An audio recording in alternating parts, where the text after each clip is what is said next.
Rev it up and welcome to Cars Yeah, show number 2197. Be prepared to be inspired. This is Cars Yeah, where you'll enjoy interviews with inspiring automotive enthusiasts. Mark Green is here to provide you with a fuel injection of automotive inspiration. So get in, sit down, buckle up, and get ready for a wild ride here on Cars Yeah.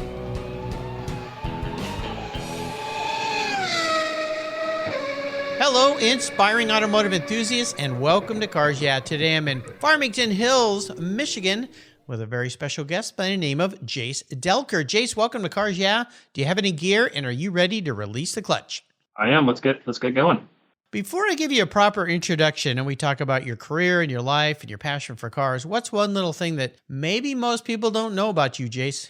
Sure. So a lot of my close friends know this, but I guess I could say people in my professional network don't really know this, but I actually have a large collection of vintage and antique radios. It's been a kind of fun little side hobby for me since I was a teenager, and I, for some reason, continue to do it.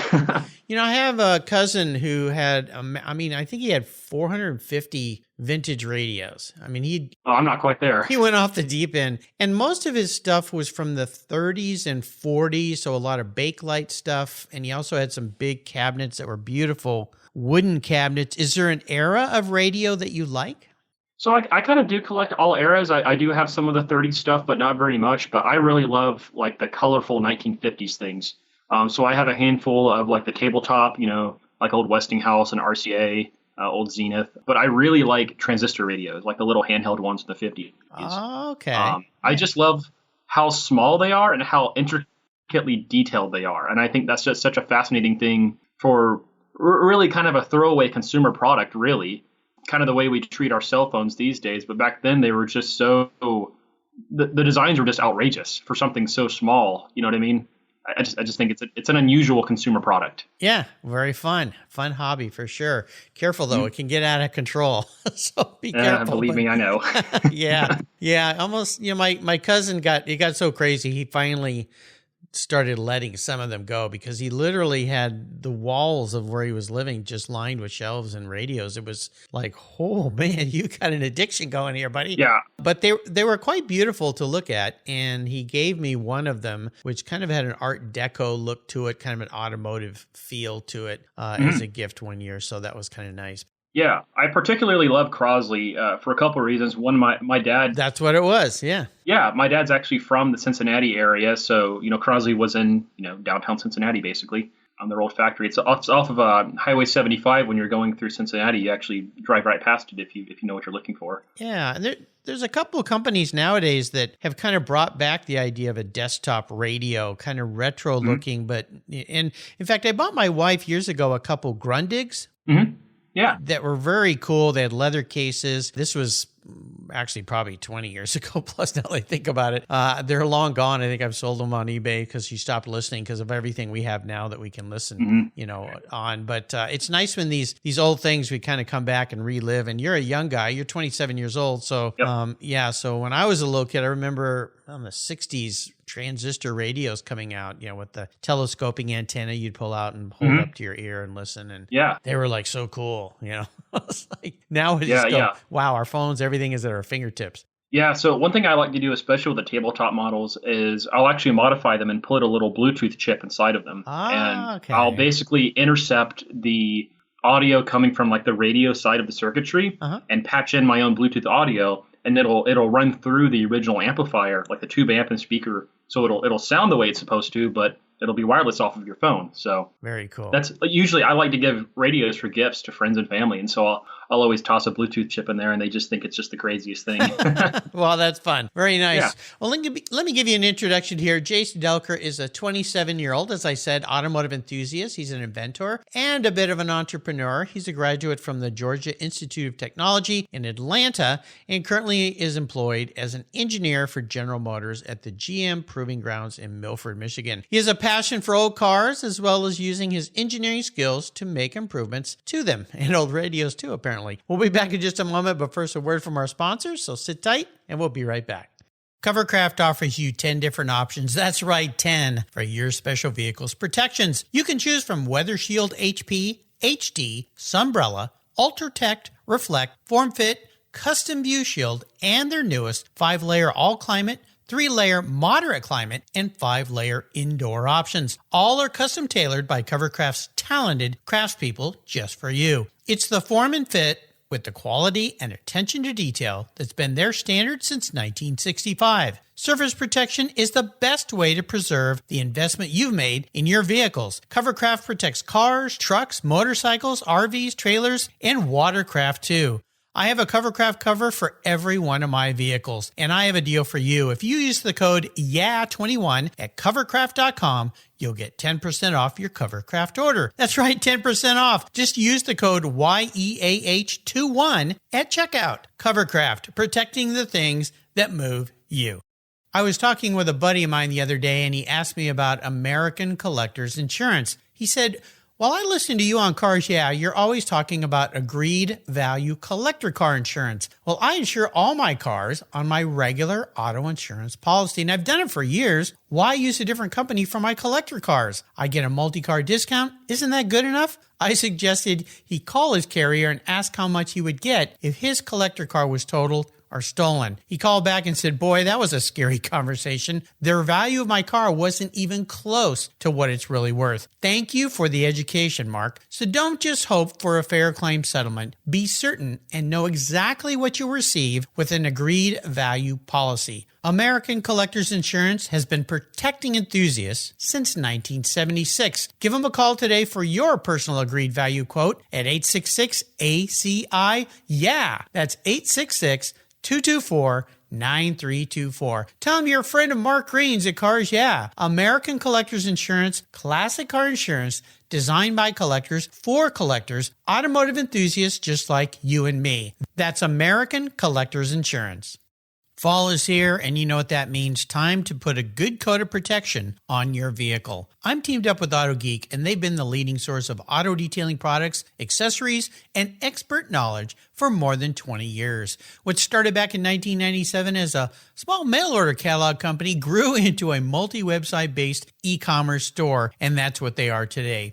With a large online presence on its own website featuring close to 100 different brands, AutoGeek has grown to be the largest car care retailer in the country. AutoGeek's wholesale program serves accounts in over 30 countries, and its retail sector ships worldwide.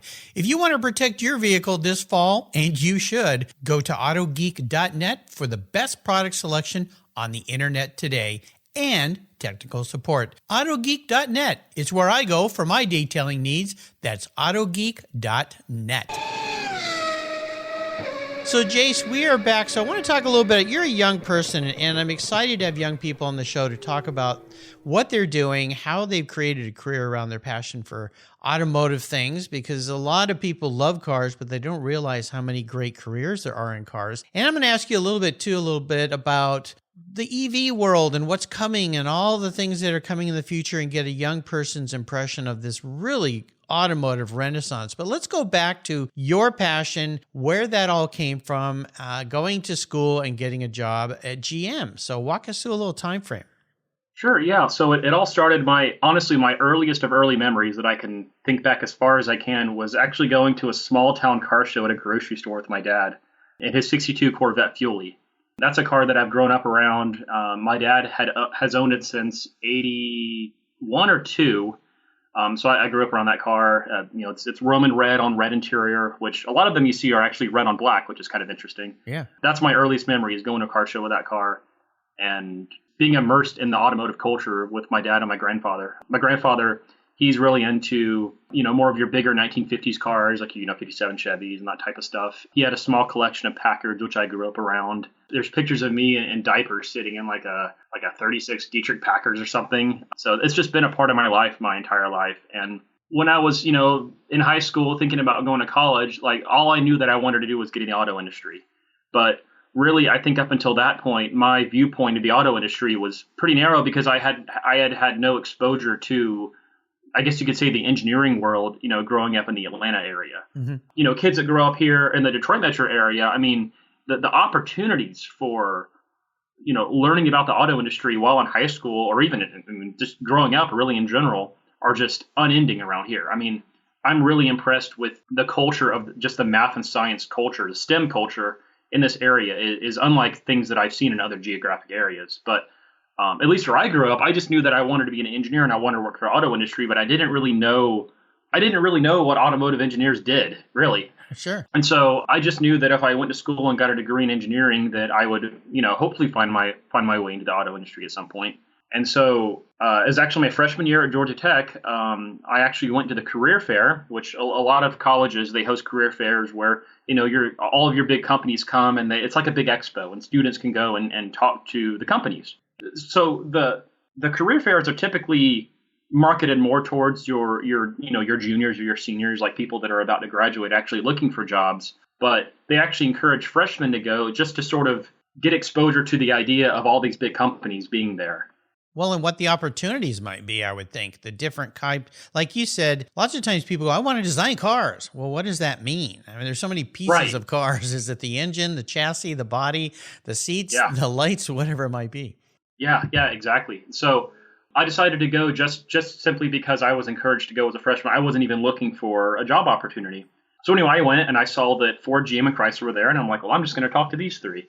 And I just simply asked Ford and Chrysler, I said, do you guys hire freshmen? And they're like, oh, no, we don't, but we appreciate your interest and we hope you come back in the next few years and maybe we can give you an opportunity. And I was like, okay, yeah, that's fine. That's really all I expected. I wasn't expecting anything just handed to me, right? Yeah, you got a job, kid. Yeah, exactly. Yeah, because I was only 3 weeks into my freshman year. Yeah, so I didn't even know where my classes were. I didn't even know what I was doing. Jumping the gun a little bit there. But I liked your enthusiasm, Jayce.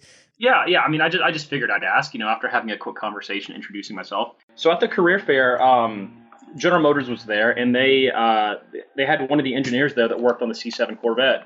And I was just really excited just to go talk to somebody who worked on that car. Given that I grew up around a Corvette, I just thought that's really neat to be able to talk to somebody who's a part of the latest and greatest. And so I just struck up a conversation with the guy. I didn't even ask him if they were hiring, somebody like me. So we just started talking about cars. I told him a brief history of, my involvement with, the auto industry, my dad and my grandfather working on old cars. And after the conversation was over, he's like, hey, how about an interview tomorrow? And I was like, me? I'm a freshman. I don't even know what I'm doing. Right. I don't even know where my classes are. Yeah, exactly. And so, of course, I graciously accepted the opportunity.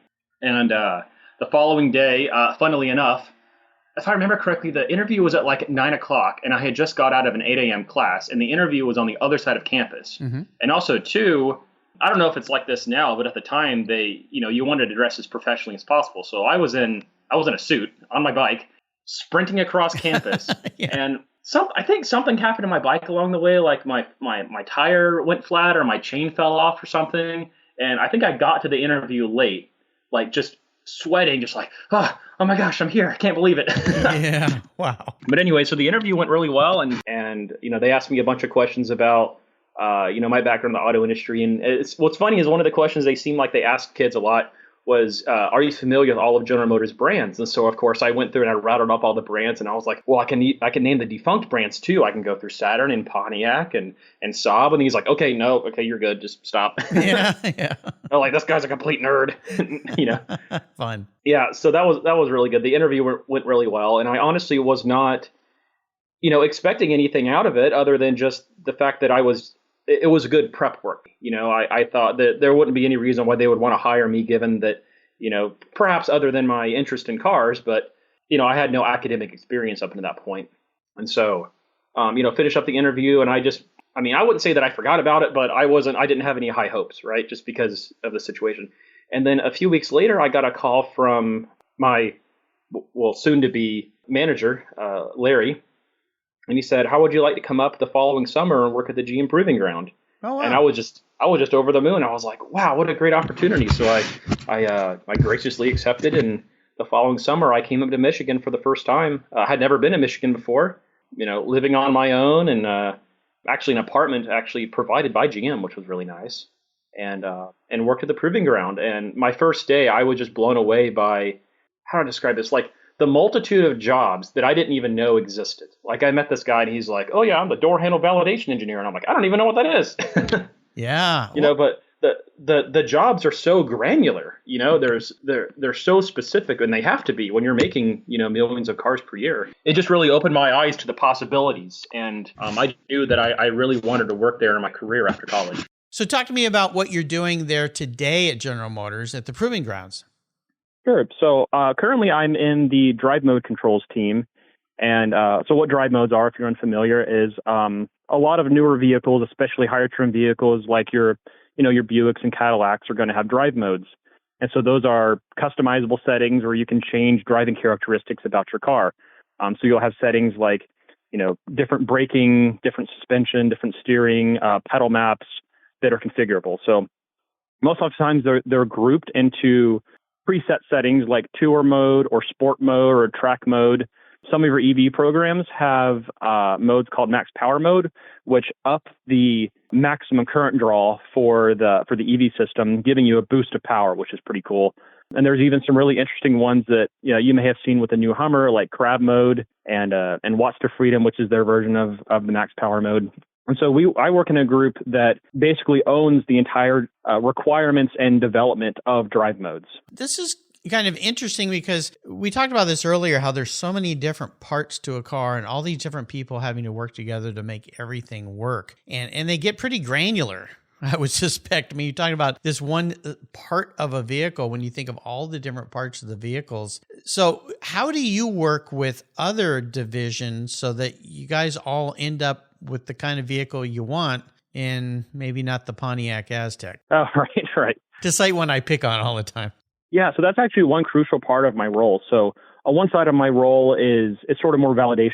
It's basically ensuring that the requirements that are set forth, that the actual development vehicles that we're working on, their prototypes, that they're actually meeting the requirements. And so we actually also make the requirements. So we have these huge documents that contain basically all the requirements. So pretty much every manufacturer does this, but they'll say that, system A is supposed to behave in this manner, in this manner, in this manner. They're very like logic statements. There's kind of like a flow chart, right? And so we use that to, those are requirements that are sent to sometimes suppliers that develop our hardware and software will say, you have to make a system that does this, this, and this, and this, or else it's not good, right? We also have sometimes systems will be developed in-house by our own engineers, and they'll reference those same documents. And then once they actually start, developing and releasing their hardware and software, we'll use those same documents to go back and check, okay, this system that we spec'd out to do this, is it doing that? And, most of the time it does, but if there's problems, then we can circle back and say, hey, this line item here, this needs improvement. And then they'll make their change, and then we'll go back and test it. And if it's good, it's good to go. That's basically the long and short of kind of how that works. So for young people listening today that want to go into the automotive world, how would you advise them to set off on a career path where they can end up doing what you're doing or something different or anything in the automotive career? I think the most important thing for a young person, perhaps if you're in high school or college, is be teachable. I sort of found out by accident that, when you go talk to these recruiters, that are hiring or at the career fair or whatnot, if you're in college, they're looking for somebody who's teachable. They're not looking for somebody who thinks they know everything already, right? Because the reality of it is that, before I got in the auto industry, I had no idea that my job even existed.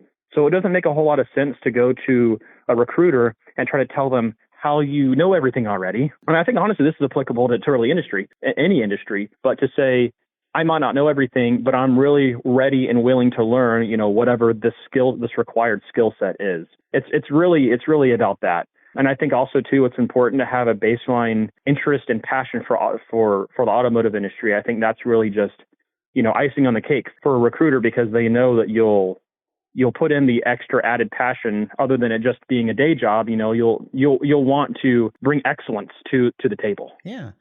So I'd love to get your opinion as a young person, Jayce, about this very strong push towards electric vehicles versus ICE, because it seems like to me that it's being forced down our throats. It's being forced down the throats of manufacturers, specifically by the government right now, that you have to do this and you have to do it fast. And we see it even with specific states. I'll pick on California. We're not going to allow the sale of any more our ICE vehicles in 2035. Well, that isn't very far away. And you kind of scratch your head and go, how can you do that? How can the manufacturers get there? And are the consumers willing to accept this when there's still a lot of challenges with it? Range anxiety, charging stations, time to charge, all these kind of things. So I'd love your impression as a young person working in the automotive industry about these topics. Sure. So I think one thing that's important to separate is perhaps the governmental regulatory side of the push. That's where most of the push is coming from. And a lot of that, in some ways, I disagree with. I definitely think in a lot of ways the government should try to stay out as much as they can when it comes to trying to force industry to do specific things. I think that does create problems. But I think EVs as specifically as a technology, I mean, in a lot of ways, EVs are still in their infancy. And I think whether or not wherever that push comes from, I think a push, perhaps if you disagree with the source of it now, a push is going to be required to get EVs to the point where they're viable. They may not be completely viable for everyone right now, but perhaps they might be by 2035 or 2040 or 2045, right? Mm-hmm. There's going to be a point in the automotive industry, I can't tell you exactly when it's going to be, but then EVs are going to be as viable, if not more viable, than ICE programs. And we've got to be able to get there. And we won't get there if perhaps it is being resisted so much, right? Mm-hmm. Yeah. So, I mean, personally, one thing that I love about EVs is that they have so much less maintenance. I feel like I spend so much time on my own personal cars, changing spark plugs and changing the oil and doing all, changing valve cover gaskets, all these annoying things to have to do, especially as your car ages. That an EV, you just get in it and you press the button and it goes. It's so much simpler. So that to me is a big appeal to me. A lot of the appeals to me for EVs is really like more of the living with and using one every day. EVs are getting to the point now where you're seeing some programs have 400 and 500 miles of range. And, really how often, when we talk about range anxiety, how often do you drive more than 400 or 500 miles in a day? Right. Even on a cross-country trip, you probably are going to limit yourself to 300-400 miles. Otherwise, that's a long day. It is. And I think we're getting to the point where a lot of the sort of classic EV perhaps issues or hesitancies are starting to become minimized. And I think range anxiety is one of those that is rapidly going away. And I think charging stations are becoming more prolific. With EV fast charging, you can get an EV up to, a majority of its range and, really not that long, perhaps the amount of time that it takes to perhaps sit down and have a meal at, say, a Cracker Barrel or something if you're on a road trip, right? So EVs, I think if you're going on a road trip, they definitely take a lot more planning. You got to look at your route. You got to be strategic about where am I going to stop to charge and what am I going to do during that time. But if you can strategize, we're going to sit down and have a meal at this time. By the time you come out to your vehicle, it might be 80% charged back up and you're ready to go for another, say, 300 miles. Probably is not unlike what people had to deal with back in the teens and 10s and 20s when they were going on road trips. Yeah. Back then with where are the gas stations? Where can we stop? Yeah. Where can we get fixed up? So this is a dynamic time. It is. And I saw somebody had a really interesting perspective on, I saw it somewhere on social media, but a lot of times we talk about how there was an inflection point in the auto industry in the early, turn of the century where you had steam, electric, and gasoline cars all sharing about a third of the market share. Of course, gasoline took off because at the time it was the most viable technology at the time, which is why gasoline took off. And then, of course, EVs were basically forgotten about for close to 100 years. And then 100 years, a long time. Yeah. And in that time, we've perfected ICE engine cars. I mean, they are about as efficient and reliable as possible. I mean, it's not uncommon to get into say a Toyota Camry and drive the thing 300,000 miles with minimal maintenance. I mean, that is an incredible feat. Oh, yeah. And that just wasn't possible before, or before the modern era, if you will. But I saw somebody had an interesting perspective. They're like, imagine if the industries were flipped and EVs took off 100 years ago and we have these perfect EVs today. And then just say but hypothetically, the government saying, okay, well, now we're going to have these cars that run on this super flammable liquid and it's going to be in a tank behind your seat and it's going to be powered by this super complex machine under the hood that you're going to have to maintain and change the oil. You can kind of start to see that there will always be some type of cultural pushback when something's unfamiliar, when something's different. Of course. And so I think that's just something that we're going to have to weather for the next few years, for good or bad. I think in the long run, it's going to be beneficial for everyone. Well, we will see. We just got to get there first. And, ICE engine cars are not going to go away anytime soon. There's plenty of cars in the used car market. Used cars are actually, increasing in value for a number of reasons. And, it's really a shame that we've gotten rid of a lot of our IC engine cars, say with the cash for clunkers thing a few years ago. Yeah.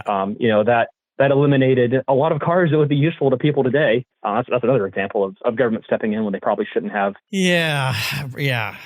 We could have a long talk about government messing things up. Oh, yeah. For sure. But we won't go down that path today. But I appreciate your input on this. This is quite interesting, and things are certainly changing and will continue to change. And we will see where we go with this. But it's fascinating times, that's for sure. Absolutely. We're going to take a short break. We come back, we'll talk a little bit more here. So sit tight, and we'll be right back. You've heard me talk about Linkage Magazine here on Cars Yeah for a couple of years now. Well, they're growing. And in 2023, they're going to grow from 4 issues a year to 6. And there's an opportunity here for you to take advantage of this growth. If you go to linkagemag.com and click on the Renew button, if you already subscribe, you can get a great deal. Use the code RENEW6 for 1 year, and you'll get 6 issues for the price of 4, or type in Renew 12 for 2 years, where you also have a great savings. Plus, they'll even throw in a free Linkage hat. How cool is that? The publisher of Linkage is Donald Osborne. He's been a guest multiple times here on Cars Yeah. He's become a good friend of mine, and I'll tell you, Linkage Magazine is one of those newer magazines that you're going to want to get. It's all about experiences, opinions, and values. It's a wonderful publication, something I look forward to getting. And now that I'm going to be getting 6 a year, even more special. So go to linkagemag.com. Again, use the code RENEW6 or RENEW12 to get that special deal. Do it before December 31st, 2022, so that in 2023, you'll get 6 issues of Linkage Magazine instead of 4. If you're listening to this program, there's a pretty good chance you believe what I believe, that the collector vehicles we love are more than just a means of getting from one place to the other. They're a part of our culture, our identity, and as a people, they bring us together at vintage races, classic car auctions, and 1,000-mile rallies. That's why I support the RPM Foundation, which exists to ensure that the critical skills necessary to preserve and restore these important vehicles aren't lost to time. RPM stands for Restoration, Preservation, and Mentorship, and their goal is to inspire the next generation of vehicle restoration professionals through its outreach programs. And they include Shop Hop, Off to the Races, the RPM Future Class, and many others. These programs engage talented young people across the country and connect them with mentors and a variety of opportunities in the industry. For more information on how the RPM Foundation is driving the future of collector vehicles skilled trade, visit rpm.foundation today. So I always like to ask about what I call our driving inspirations, people that are very influential in your life or mentors. Have you had somebody like that in your world? Yeah. So actually, when I was in high school, I think one of the people that really kicked off my entrepreneurial side of my career was actually my former boss. My first job, I worked at an antique store. And my former boss, Miss Deborah, she really encouraged me to monetize my hobbies and monetize my interests. And so, long story short, when I worked at the antique store, I basically worked behind the counter, helped out with the operations of the store. And at the time, I'd been collecting antique radios for quite a while.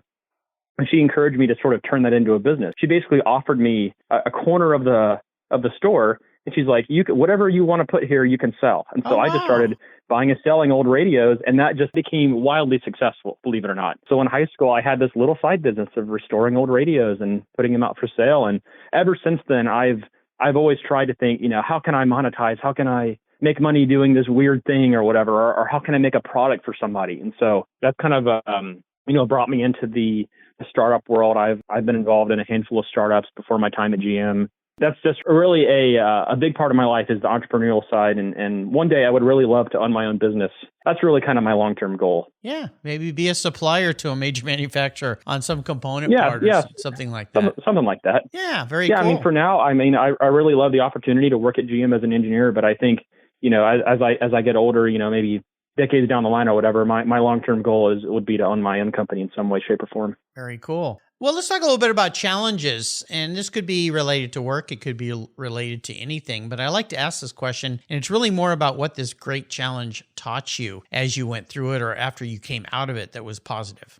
When we talk about challenges, sometimes we think about, a big triumph or a big success, but honestly, one of my biggest failures is something that I've pulled a lot of value out of. So, speaking of startups a minute ago, when I was in college, I was involved in a startup, and we were actually trying to improve the aerodynamics of tractor trailer rigs. And so we started this company. We operated it for about 2 years. In the end, it really kind of fizzled out. And it was for a number of reasons. And it was, I'm not going to get into details of it, but I learned so much about what makes a successful startup from having a failed one. You know what I mean? To the point where I sit and daydream all day about different startup ideas. And, you know, just from my experience in the startup that ultimately was not successful, I can reference that and go, think about ways that business idea might not be successful or ways that I can improve it. And it's just a really amazing reference point for someone like me to have to know what works and what doesn't work based on my experience. Great lesson. I've had many, many people who've been involved in multiple startups, lots of failures because startups are, I saw something the other day, something about 85%, 90% of startups never get to the end goal. It's just part of the deal. And typically it's money. They run out of money. But sometimes they're mismanaged and sometimes they, you just don't know what you're doing. But kudos to you while in college to do that type of thing. We're going to talk about cars a little bit here because we are on Cars Yeah. And I'd love to hear about a special vehicle in your life that has meant something to you and take us on a little journey in that ride. Sure. Yeah. So I can give you a little background on my one car that I could never see myself sell. And so, I mentioned earlier about my dad's Corvette. My dad's had this Corvette since he was, I think, about 18 or 19. And that for him, he's like, this is the car that I'll never sell. I'll never get rid of it. I'll pass it on to you one day.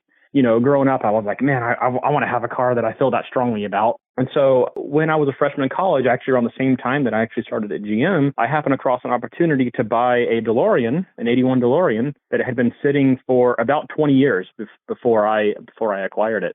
Of course, it was a little bit of a restoration project. It had mouse and rat damage in the interior. I mean, it wasn't too far off, but it still needed a lot of TLC. And so, bought it as a freshman, not really knowing anything about DeLoreans because a lot of my experience with older cars was kind of more in your, 60s, 70s, 50s era, where everything's pretty standardized. You learn how to work on a small block Chevy. You can kind of work on every engine of that era, right? Sure. But the DeLorean was this horribly complex, electromechanical, CIS fuel injection that just takes a lot to wrap your head around on why on earth they would design a fuel injection system like this. But anyway, as a fresh, I picked up this car sort of with the intention of really just kind of maybe fixing it up and owning it for a few years and maybe getting rid of it and doing something else. But, after I got it running, I just really fell in love with the car and really what it means to a lot of people. I mean, I would take it over to gas stations and you'd have a family come out and just over the moon, they get to see a DeLorean, the kids want to sit in and everything.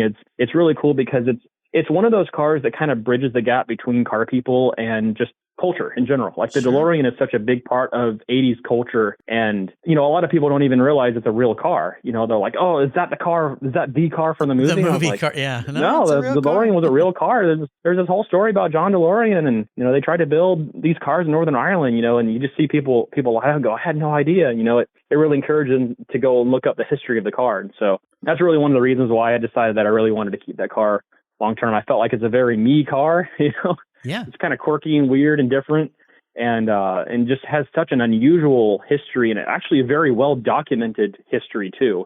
Sometimes more well documented than even the stuff, at GM. Really? Wow. Yeah. Yeah. Fascinating history. And I have had many guests on the show with DeLoreans and also an author who's written 2 books. He was with John DeLorean when he started the company, and he was actually the guy who turned off the lights in the factory when it all ended. Was that Barry Wills? Yeah, Barry. Yeah, exactly. Yeah, I know Barry. Yeah, so fascinating life. So I'm going to crawl into your head and be your car psychologist. If you were manifest, reincarnated as a vehicle, what would you be and why, Jayce? I think I mentioned that a little bit earlier. Definitely be a DeLorean. And I think the reason is that the DeLorean is, even for the time, even today, is a very unusual and quirky and different car. And it kind of marches to the beat of its own drum.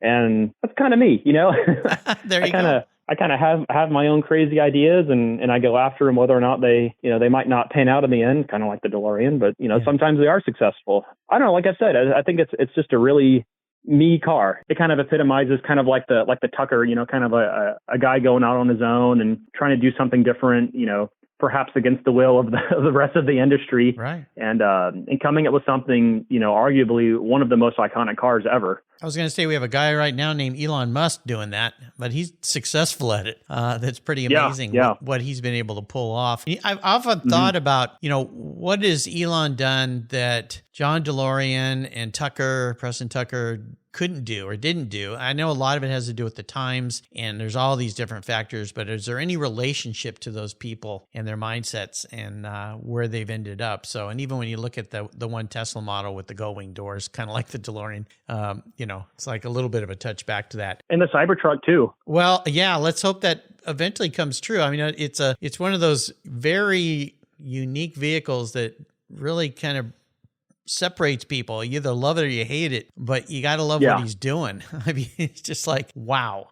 So we'll see. Yeah. We'll see if that comes true. And pretty amazing person. How about a great book? Is there a book you'd like to share with us that you've enjoyed? Oddly enough, this might sound kind of bad to some people, but I have a hard time honestly sitting still and reading for any amount of time. I really enjoy perhaps movies and podcasts a lot more. And one of my favorite movies is actually the biopic, perhaps, or dramatization of Preston Tucker's story, played by Jeff Bridges. That is one of my all-time favorite movies because, again, it's another story of the underdog guy, going out and trying to do his own thing. I love the scene in the movie where the character that plays Alex Tremolis, the lead designer for Tucker, where he comes up and he says, "I'd like to apply to work in your design department." He's like, "Okay, you're hired." And he's like, "Well, where is the design department?" He's like, "You're the design department."